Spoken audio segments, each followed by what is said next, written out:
Hey guys, tonight we're going to talk about the first steps to first aid for juniors.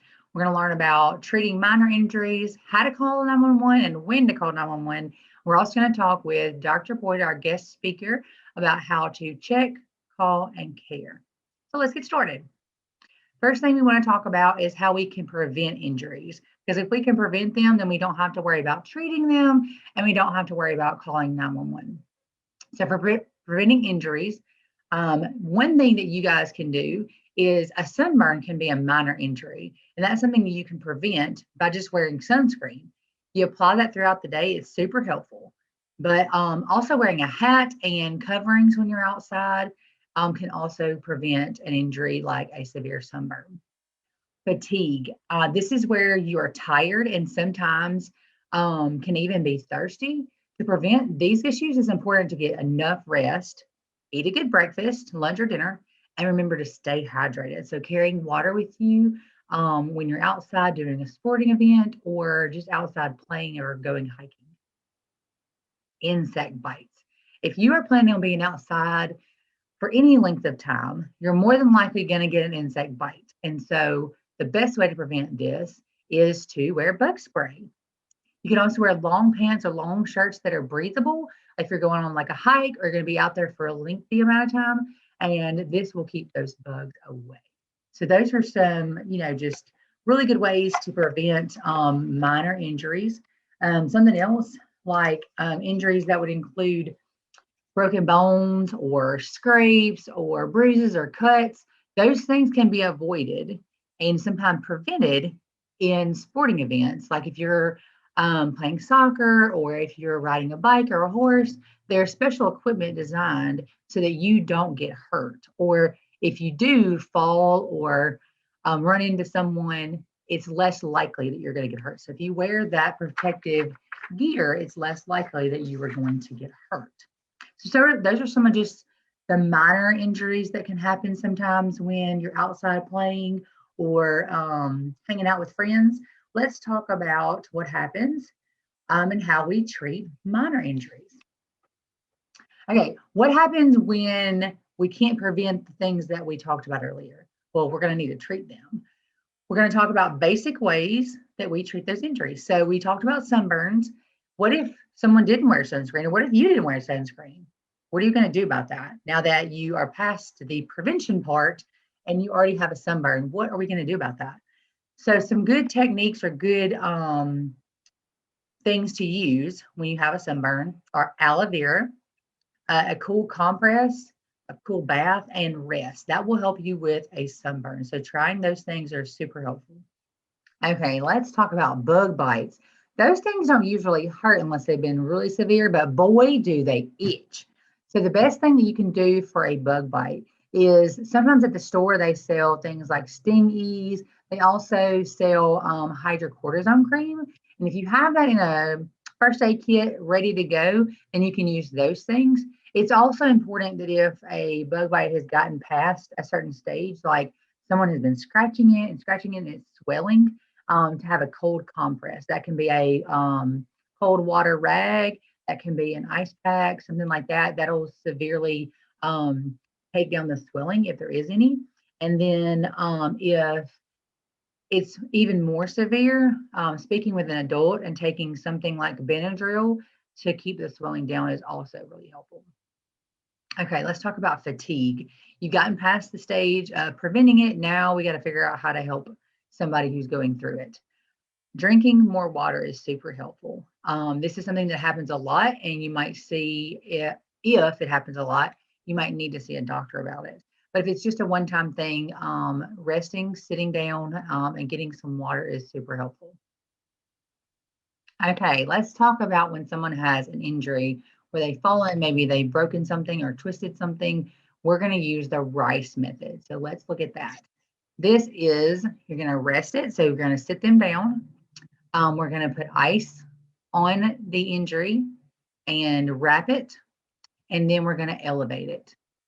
So those are some techniques to use when someone had a severe injury. You want to make sure they rest and elevate and put ice on it as well.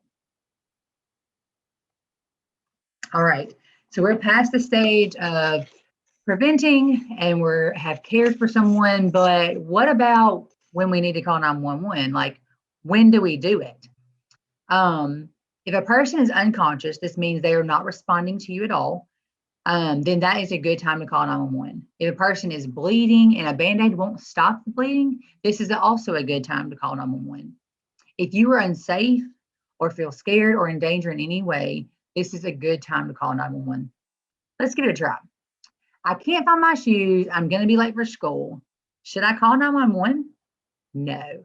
This is not a time to call 911. This is a time to ask for a parent to help you find your shoes, but it's not a time to call 911.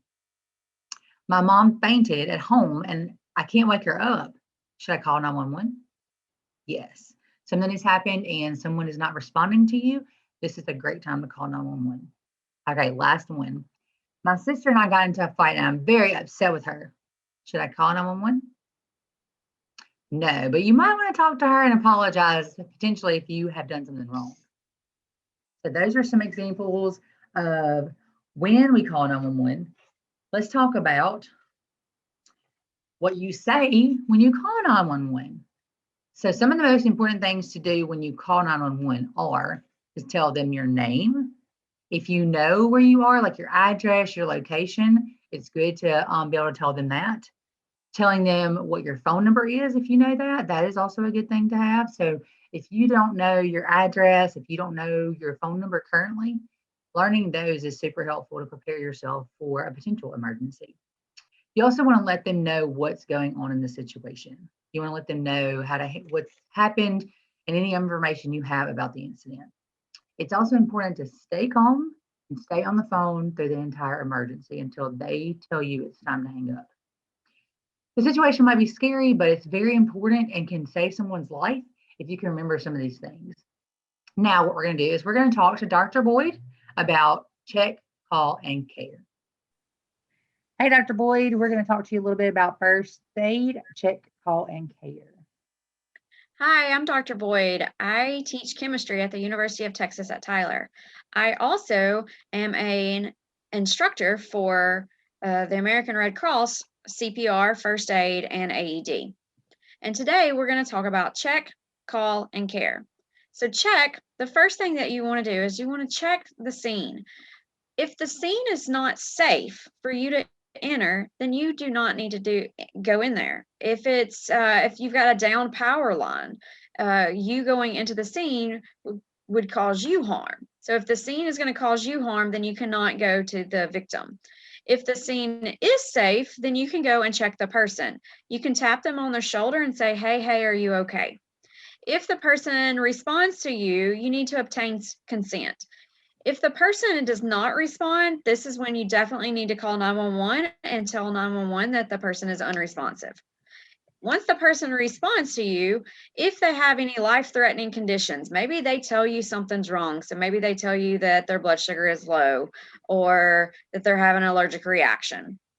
They can kind of help you through that. But when you obtain consent, you can say, hey, can I help you? All right. If you see any life-threatening conditions, you're going to want to call 911. And while you're waiting on EMS personnel to get there, you can ask some questions in case your victim goes unresponsive. So a question you can ask is, what is your name? What happened? Where do you feel pain or discomfort? Do you have any allergies?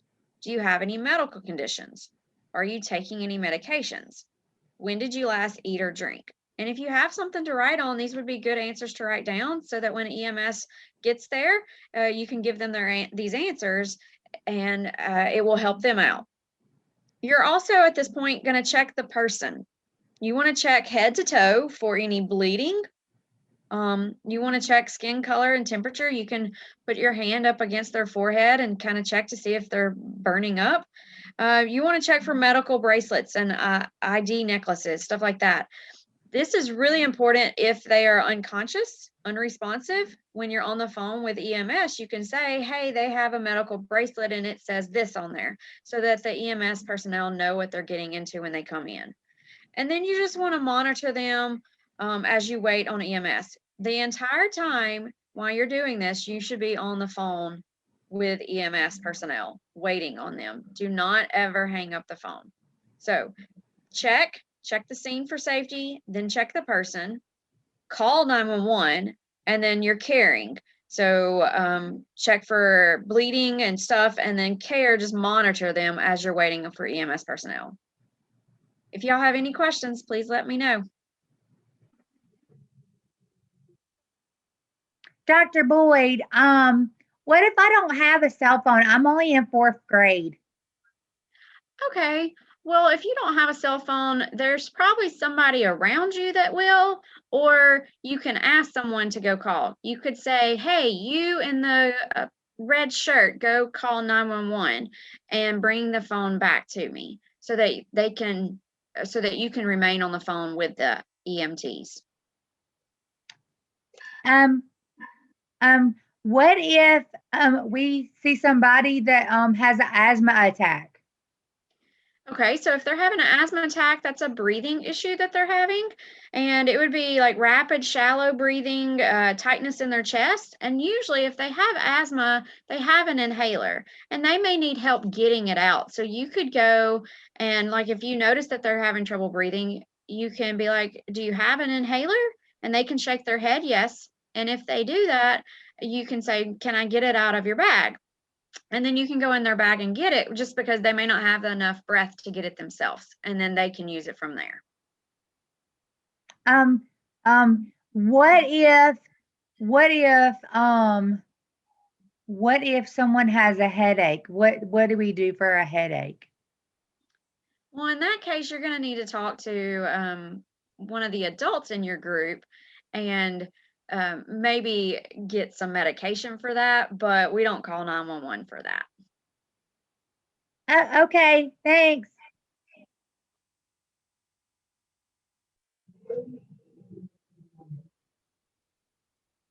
Hi, well, if that's all the questions y'all got, then thank you for letting me come and speak to you. And if you think of any more, just let me know. Dr. Boyd, thank you so much for talking to us about how we can check, call, and care, and answering the questions that we had about emergency situations. Now what we're going to do is we are going to make our own first aid kit. It's going to be a mini first aid kit, but this is something you can either keep in your purse or your backpack. So we're going to look around the house, and don't worry if you don't have all of these items. You can purchase them later, but let's see if we can find some of these items around the house. We're going to talk about finding a container. So a small container, maybe a medicine box or a medicine bottle that someone has is no longer using. So the one on the left would have like a prescription on it. You can just take that off. The one on the right is usually for vitamins or other types of medicine. You might want to ask mom or dad or grandma if you guys have something like that that you can borrow, and you want to get that ready. And that's what we're going to put all of our supplies in. Okay, Band-Aids. These are super important. So look and see if there are a couple Band-Aids. You only need a couple of them. You're not going to need a whole bunch. So just try to find a couple. That's going to be for, somebody they get cut or they get minor injury. All right. Let's see if we can find the next item. Q-tips. Q-tips are super useful if in your first aid kit you have burn cream or hydrocortisone cream for an injury. This way you're not having to touch the cream and get your hands all messy. It's just a little bit better to apply with a Q-tip.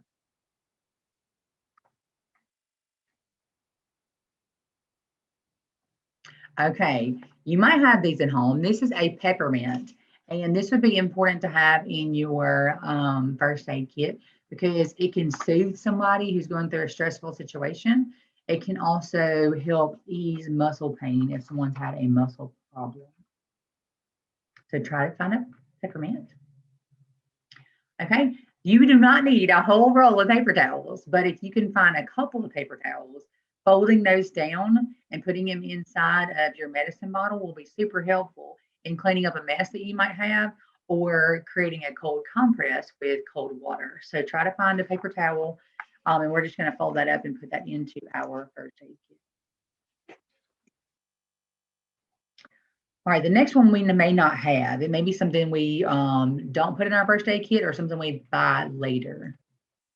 So if you have a small bottle of Neosporin, this helps heal like scratches that or cuts that you might get. So that would be helpful to have. Or if you have a small container of burn cream, these would be great to add. But if you do not have these at home, which I do not, then either you can decide to not put it in your first aid kit, or you can purchase it later and add it to your first aid kit. All right, now that we're done, we're going to put everything in our nice little medicine bottle. And then if you want to either rip off the labels, if you haven't already done so, or if you want to just tape it around, you can. I used duct tape. I've even printed off labels, like special labels, so everybody knew it was my first aid kit and what was in the first aid kit. And then you can make it fancy. If you don't have any of that today, that's okay. You can always add to your first aid kit. You can always find other things to add. Sometimes I have different types and sizes of Band-Aids. Sometimes I also have a thing of chapstick. That's actually just for me. And then I also have put in mine a paper mask just in case. I am a lifeguard and I'm first aid CPR trained and lifeguard trained. So not only do I carry a mini first aid kit, but I carry a mini packet with me that has my lifeguard mask and a pair of gloves. If you have space in your small first aid kit to roll up a mask or a pair of gloves, the pair of gloves would be the most important because that keeps, if someone has gotten cut, that'll keep your hands clean from any type of blood that might come from a cut. So that would be super important to add as well. Well, that is it for today's troop meeting. We're so excited that you have joined us tonight, and we hope that you will continue these steps for first aid. For juniors, I think you still need to do two parts. Basically, it's interviewing a doctor or a nurse, and if possible, being able to tour a hospital. With COVID guidelines right now, that may not be possible, but you can surely check out a video of a tour of a hospital and kind of get your idea around what an emergency room looks like and what patient bedrooms look like. Thanks for joining us. Have a great night.